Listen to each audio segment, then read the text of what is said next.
Bonjour à tous, c'est Jean-Luc Haut sur sa chaîne YouTube. Aujourd'hui, nous allons parler de la Russie qui teste un nouveau quadricoptère à tête chercheuse avancé résistant à la guerre électronique.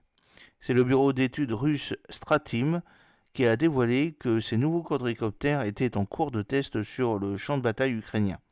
Ces tests impliquent deux quadricoptères à tête chercheuse, le Russak et le drone d'attaque léger, le Tuvik, qui disposent d'une fonction de ralliement dans la dernière partie de leur trajectoire de vol. Cette annonce a été faite à l'agence de presse d'État russe TASS.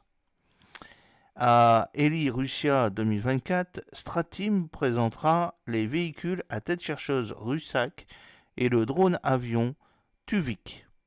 Les deux sont actuellement en mode test dans la zone du district militaire du Nord-Est et avec le début de la production de masse, les opérateurs peuvent définir des cibles pendant la phase de vol finale du drone, permettant ainsi des frappes précises sans contrôle manuel. Bien que légèrement plus chers que les drones conventionnels, leur efficacité en matière de destruction augmente de façon exponentielle, ont expliqué les responsables de Stratim. Stratim a également souligné que les forces armées ukrainiennes ne disposent pas de produits aussi avancés.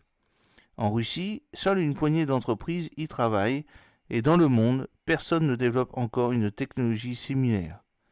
Lors des expositions internationales, il n'y avait qu'un seul drone équipé d'un système de guidage, mais son coût était nettement plus élevé, à 5 000 $, a déclaré un représentant de Stratim à un journaliste de TASS.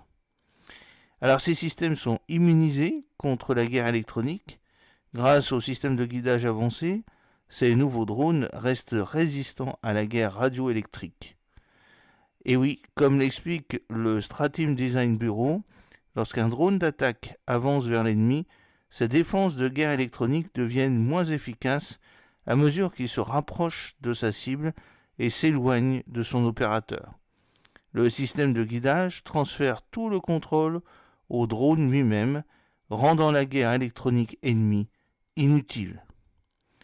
Un intitulé de TASS a souligné que ce système de guidage améliore également l'engagement des cibles sur des terrains variés. Lorsqu'un drone descend pour frapper des cibles telles que des véhicules blindés ou des pirogues, des éléments du terrain tels que des arbres et des bâtiments peuvent obstruer la vue de l'opérateur, entraînant une perte potentielle de contact.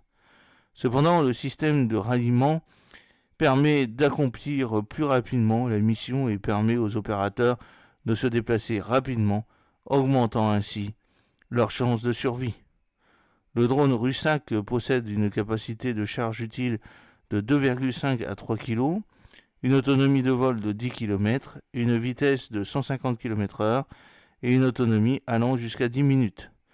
D'autre part, le drone Tuvik offre une autonomie de vol de 30 km, une capacité de charge utile allant jusqu'à 3 kg et un temps de vol allant jusqu'à 20 minutes et une vitesse de 180 km/h.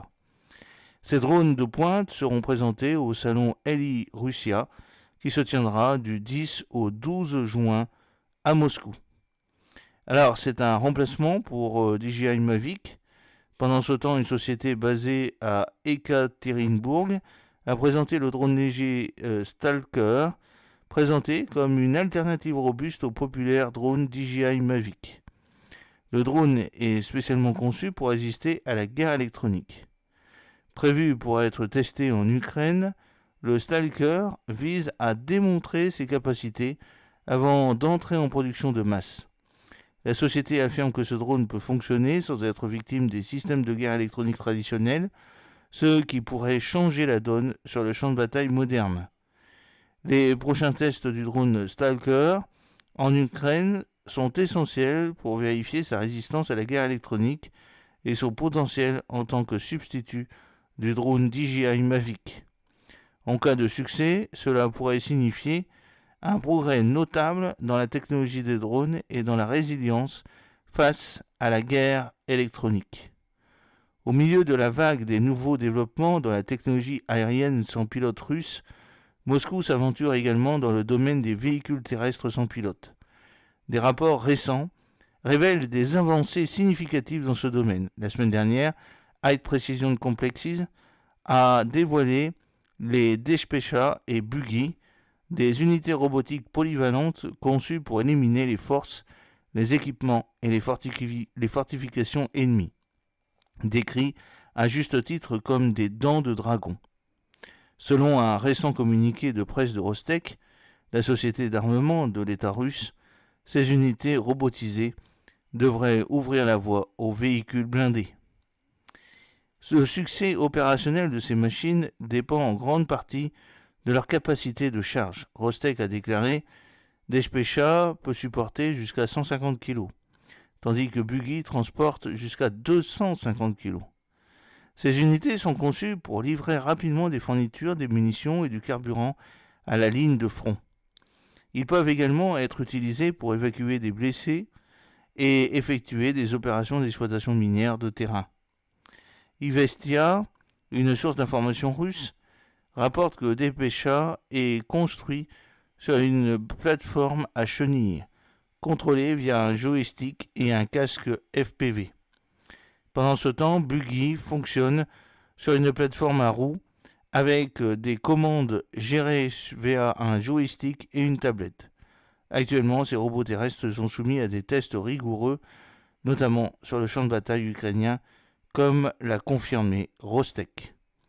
J'espère que cette petite vidéo vous a plu. N'oubliez pas de cliquer sur le pouce pour la promouvoir, de vous abonner si ce n'est pas encore fait et de partager cette vidéo sur vos réseaux sociaux. A très bientôt, fidèlement, Jean-Luc O.